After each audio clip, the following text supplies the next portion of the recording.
जब से अश्वमेध यज्ञ के आयोजन की घोषणा की गई है, मैं तब से तुम्हें देख रहा हूं।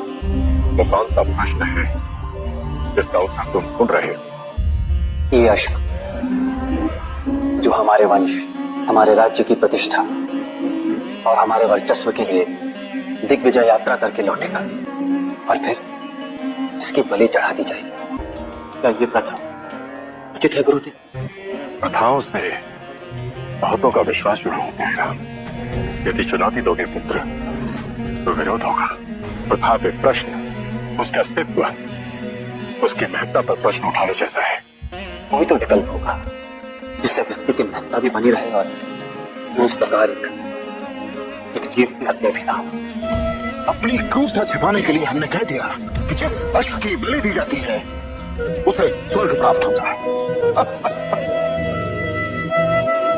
स्वर्ग है? यदि स्वर्ग है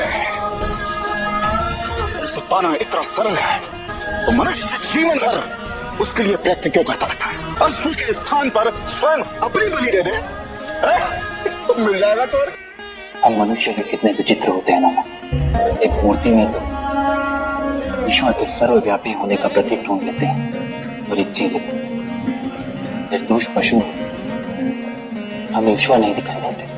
वो अश्व जो हमारी प्रतिष्ठा के लिए 1 वर्ष से निरंतर दौड़ रहा है और अब दिग्विजय यात्रा पूरी करके लौट भी रहा है, इस बात से अंतिम कि उसकी बलि दे दी जाएगी।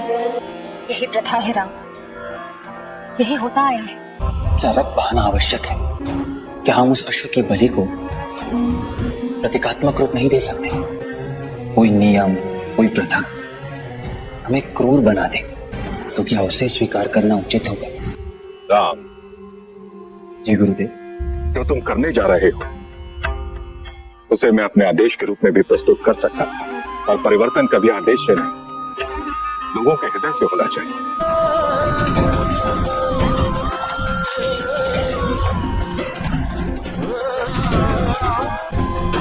महाराज, अश्व की बलि का समय हो गया। युवराज, अश्व की पूजा आरंभ कीजिए।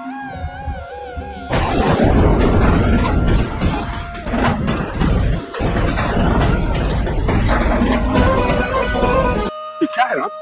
क्षमा करें पिताजी, किंतु क्या हम इस जीवित अश्व के स्थान पर इस स्वर्ण से निर्मित अश्व की बलि दे सकते हैं? एक प्रतीकात्मक बलि। महाराज, ये अनुचित है। यज्ञ को संपूर्ण करने के लिए अश्व की बलि देनी ही होगी। ये समय और वितर्क का नहीं है।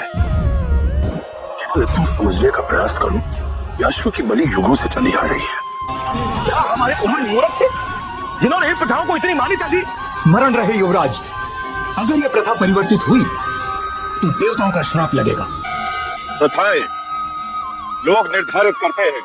राम अपने निर्णय के पक्ष में जो भी कहना चाहे प्रजा से कह सकता है, और यदि प्रजा उसे स्वीकार कर लेती है तो राजा को भी उसे स्वीकार कर लेना चाहिए। मैं ये नहीं कह रहा कि मैं जो कहूं वही होना चाहिए, मुझे कोई अधिकार नहीं आपकी आस्था, आपके विश्वास में हस्तक्षेप करने का।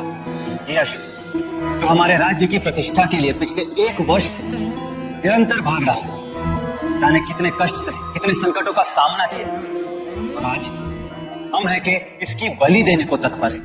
हम जो इसके साथ कर रहे हैं, क्या वो मानवीय है? और किस लिए? क्योंकि एक प्रथा चली आ रही है। यूं इस प्रकार एक निर्दोष जीव की हत्या क्या उचित है? हमारे वेदों में जो भी लिखा है हम प्राय उसे उसके प्रत्यक्ष रूप में ही मान लेते हैं, क्योंकि जो प्रत्यक्ष है वो सरल है। किंतु हमारे शास्त्र ये भी कहते हैं कि उनमें जो भी लिखा है उसके विविध अर्थ हैं, और एक अर्थ ये भी है कि यज्ञ में किसी जीव को हानि नहीं पहुंचनी चाहिए। किंतु क्या हम उस पर ध्यान देते हैं? यत पुरुषेण हविषा यज्ञं देवा तन्वत् अस्ति नो तस्मादो जियो यद विहव्यने जीरे। बाहरी यज्ञ से श्रेष्ठ आंतरिक यज्ञ होता है। हमारे शास्त्रों के गूढ़ अर्थ को ना समझने का दंड एक निर्दोष जीव को क्यों दिया जाए? मैं अपना मत उस बलि के विरोध में रखता हूं और प्रतीकात्मक बलि प्रस्तावित करता हूं। मेरा मत भी आपके साथ है राजकुमार। मेरा भी मत आपके साथ है राजकुमार। हमारा मत भी आपके साथ है। तो क्या अब ये शिक्षित लोग निर्धारित करेंगे हमारी प्रथाएं? अहिंसा परम धर्म है, हमारे शास्त्र ये भी तो कहते हैं। किंतु यदि हिंसा समाज के उद्धार के लिए हो तो वो हिंसा नहीं है, वो अधर्म नहीं है। और ये स्मरण रहे राजकुमार कि राजा की कीर्ति से प्रजा की कीर्ति का संबंध होता है। राजा की कीर्ति किसी निर्दोष पशु की हत्या में भी तो नहीं है, बल्कि उसके संरक्षण में। मैंने तो यही सीखा है कि 100 अश्वमेधों से बढ़कर पुण्य किसी एक के प्राणों की रक्षा करने में कौशल का ये अश्व समस्त आर्यव्रत की दिग्विजय यात्रा करके लौटा है। और यदि अब हम इसकी बलि दे देते हैं तो इससे बढ़कर हमारी पराजय हो ही नहीं सकती। बस युवराज, बस। आपका कथन सर्वथा उचित है। अहिंसा से बड़ा कोई धर्म नहीं। आपने सत्य कहा था, किसी के प्राण की रक्षा करने से बढ़कर कोई यज्ञ नहीं। महाराज, हम युवराज के निर्णय के साथ हैं।